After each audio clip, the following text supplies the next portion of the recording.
picture this, a picture-perfect family. Lloyd and Michelle Nyreider, high school sweethearts, 3 beautiful daughters. Yeah. The image of pure happiness, right? Mm. But like a photo left out in the sun, this picture fades to reveal a darker, more disturbing reality. Yeah. On August 28, 2017, in a quiet New York town, this idyllic facade was shattered when Michelle was found dead. Oh, wow. A rope around her neck at the bottom of the stairs. Mm. The scene whispered suicide, but a closer look revealed inconsistencies, whispers of something far more sinister.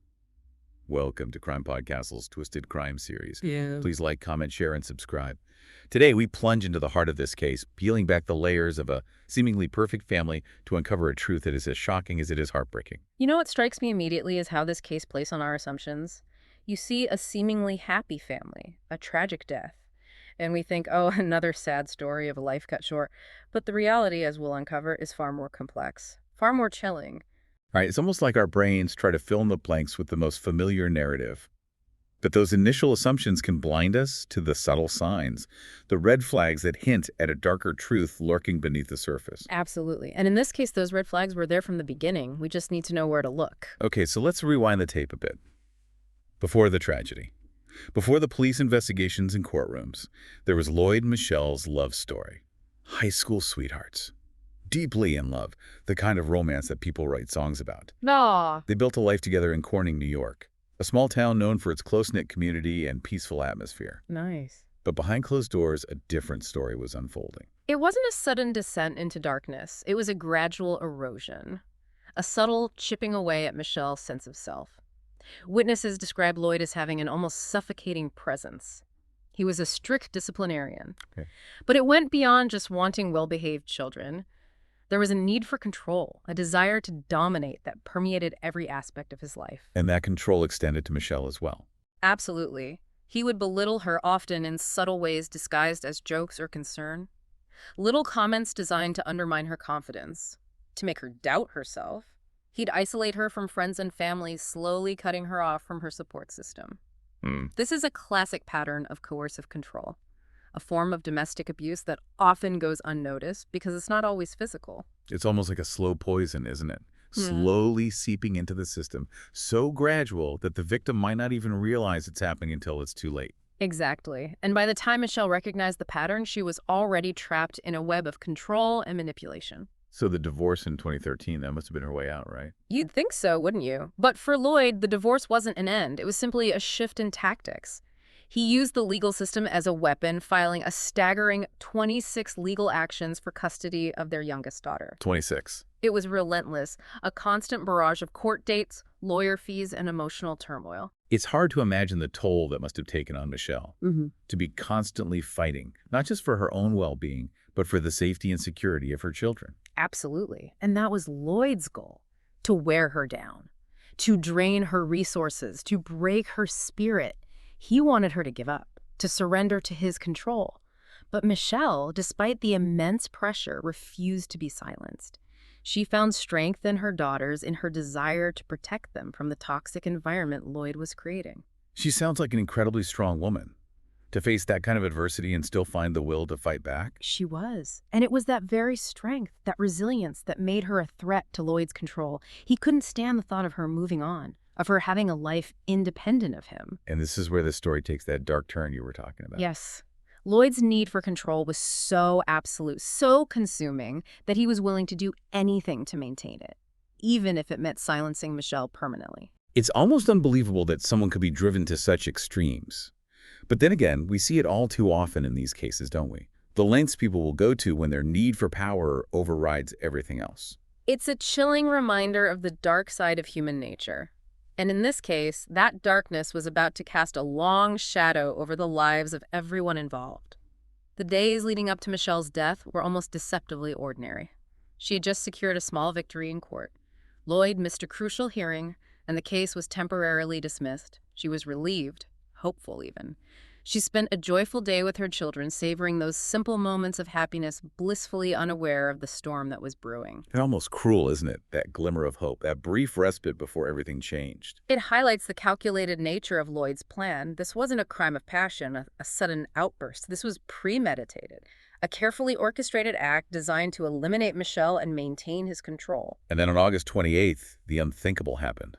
Michelle was found dead in her home. The initial assumption, as we discussed, was suicide. But something didn't add up right. The details of the scene were just slightly off. The way the rope was tied, the position of her body, a subtle ligature mark that didn't quite align with the typical hanging. These were subtle inconsistencies, but for investigators trained to look for them, they were like flashing neon signs. So they started digging deeper, peeling back the layers of this seemingly straightforward case. And they quickly realized that there was more to the story than met the eye. Michelle's youngest daughter, the one at the center of the custody battle, was missing. Her absence raised immediate red flags. Where was she? What had she seen? And that's where Michelle's middle daughter, Karrie, enters the picture. Yes, Karrie contacted the police from Rochester, nearly 100 miles away, claiming to have her younger sister safe with her. She told a story of an argument with her mother, of fearing for her sister's safety, and of making a desperate decision to flee. On the surface, it seemed plausible, a teenager protecting her sibling from a volatile situation. But as investigators listened to Karrie's story, they noticed inconsistencies, cracks in the facade. It's like trying to build a wall with broken bricks. Eventually, the whole thing starts to crumble. Exactly, and the more they pressed, the more those cracks widened. Karrie's story began to unravel, revealing a much darker, more disturbing truth. And this is where we see the truly devastating impact of Lloyd's manipulation. Yes, under the weight of the investigation, Karrie's carefully constructed story collapsed. She confessed, revealing the horrifying truth of what had happened that night. She admitted to helping her father. Not just helping him, she admitted to being an active participant in the murder of her own mother. It's hard to even fathom, isn't it? Yeah. A child manipulated to the point where they become complicit in such a horrific act. It speaks to the insidious nature of parental alienation. Lloyd had spent years poisoning Karrie's mind against Michelle, twisting her perception of reality, instilling in her a deep-seated fear and distrust of her own mother. He was essentially grooming her for this, wasn't he? Laying the groundwork, planting the seeds of doubt and resentment until she was so thoroughly brainwashed that she believed she was acting in her own best interest. It's a chillingly effective form of manipulation. He convinced Karrie that Michelle was unstable, a danger to her and her siblings. He even fabricated incidents like the time Michelle was backing out of her driveway and Karrie, prompted by Lloyd, tried to block the car. Lloyd twisted this into a narrative where Michelle had intentionally tried to run her over, reinforcing the idea that she was a threat. It's like something out of a psychological thriller, isn't it? This calculated, systematic dismantling of a child's perception of reality. And tragically, it worked. By the time Lloyd presented her with the ultimatum, his suicide or Michelle's murder, Karrie's mind was so warped by his manipulation that she genuinely believed she was making the lesser of two evils. She was trapped, wasn't she? Yeah. Caught in a web of lies and manipulation, forced to choose between two impossible options. And in that moment of desperation, driven by fear and a distorted sense of loyalty, she made a choice that would forever alter the course of her life. I keep thinking about the fact that Karrie wasn't just present for the murder. She actively participated in it.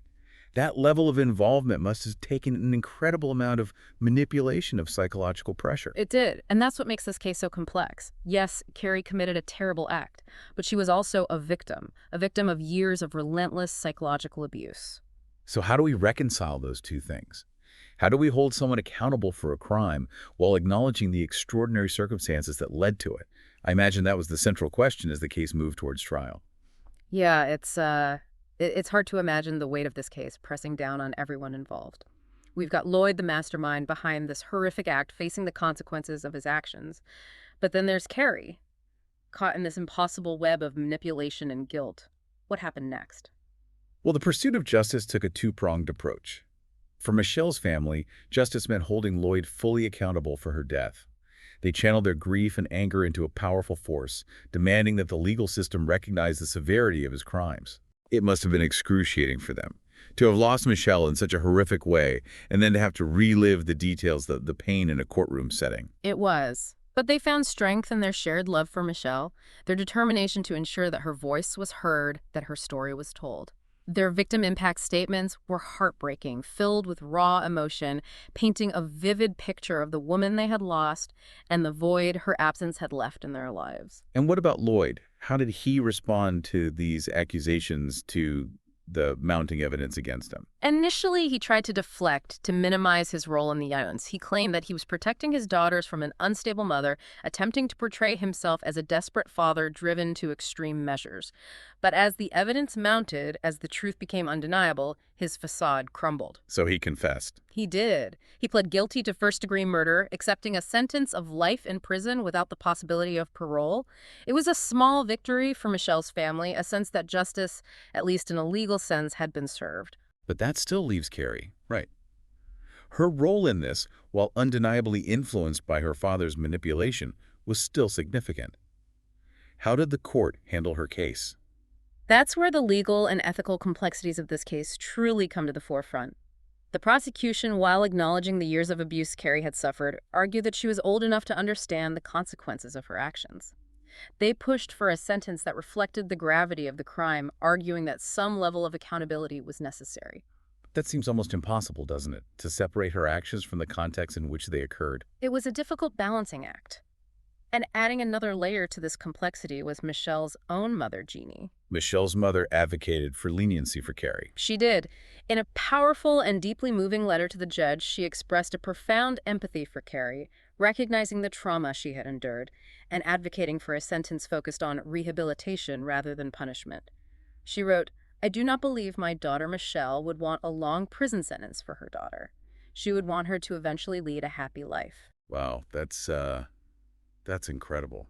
To be able to see past the pain, the anger, and offer that level of compassion. It speaks volumes about the kind of woman Michelle was and the legacy of love she left behind. It does. And it had a profound impact on the judge's decision. Karrie was ultimately sentenced to 1 to 3 years in prison. That's a relatively light sentence considering the crime. It was a controversial decision, one that sparked debate about the balance between accountability and compassion. Some felt it was too lenient, that it failed to adequately address the gravity of Karrie's actions. Others, however, saw it as a recognition of the extraordinary circumstances, an acknowledgement of the devastating impact of parental alienation, and a prioritization of rehabilitation over retribution. The difficult question, isn't it? Where do we draw the line? Yeah. How do we hold someone accountable for their actions while also recognizing the profound influence of abuse and manipulation? There are no easy answers. Each case is unique. Each individual's circumstances are different. And ultimately, it's up to the courts to weigh the evidence, consider the psychological factors at play, and make a decision that they believe best serves the interests of justice. This case has been a roller coaster, hasn't it? From the idyllic facade of a happy family to the shocking revelation of abuse and manipulation, and finally to this complex and emotionally charged pursuit of justice. It's a reminder that things are not always what they seem. That darkness can lurk beneath the surface of even the most seemingly perfect lives. And that the impact of abuse and manipulation can ripple outward, affecting generations. It's a lot to process for sure, but I think there's also a powerful message of resilience here. Michelle's strength in the face of adversity, her unwavering love for her daughters, and Jeannie's incredible capacity for forgiveness, it reminds us that even in the darkest of times, there is hope. There is. And if there's one thing I hope listeners take away from this deep dive, it's the importance of awareness. Recognize the signs of abuse, of manipulation. Don't be afraid to ask questions, to offer support, to speak up for those who may not be able to speak for themselves. That's so important, to break the silence, to create a culture where abuse is not tolerated, where victims are supported, and where healing is possible. Exactly. And if you or someone you know is experiencing abuse, please reach out for help. There are resources available, people who understand, and pathways to healing even in the face of unimaginable darkness. You are not alone. This deep dive into the Michelle Nyreider case has been a tough one, but it's also been incredibly insightful. It's shown us the devastating consequences of abuse and manipulation, the complexities of the legal system, and the incredible resilience of the human spirit. Thanks for joining us for this deep dive. Be sure to follow and subscribe to CrimePod Castle for more. And don't forget to check out our YouTube channel for more. Until next time, stay safe, stay informed, and remember, the truth is always worth seeking, no matter how difficult the path may be.